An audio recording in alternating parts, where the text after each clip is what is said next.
Sometimes they use those for solid waste, but most of the time it's just a vehicle fee for a variety of reasons.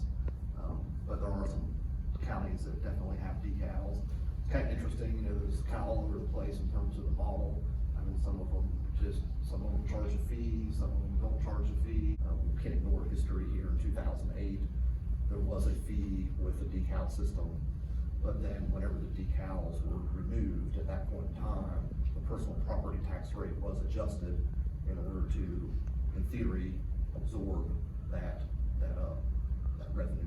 Would be better off to man a full-time or a part-time code enforcement officer just to enforce. I believe that would be more economical than going through all the iterations and hope this catches them.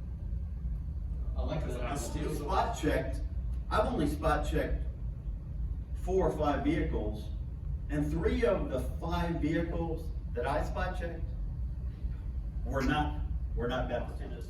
6 figures or more. And that's every taxpayer's paying for. It's not Forrest. Quite frankly, Forrest is actually sticking it to the rest of you guys, right? And I'm fighting for you, because I don't want to see the taxpayers of Bedford County, whether they live in Forest or Stewartsville or Montvale or Moneta or Big Island, to be paying for somebody outside the county when we are running a deficit at the landfill and we're trying to find a way to save taxpayer money. There's a tremendous amount of cost associated with operating a landfill. Teach people not to do it. I don't really care how we get there, but we're gonna get there one way or the other, because I'm gonna keep bringing it up till we get there. Identified it, we all agree that it's a problem. And let's start with the big sign, possibly rerouting people around and coming back through to get more area for people to pull off the road.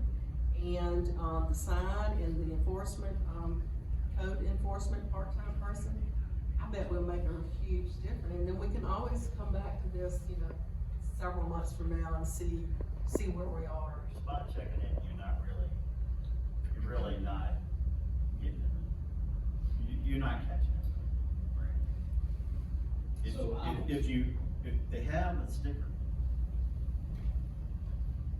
and the one that doesn't have the sticker, it's very easy to approach them and go, you don't have the sticker, buddy. Legal, it's a $500 fine, and we need to up the fine, where when somebody sees that $500, they say, wow, I better reconsider this.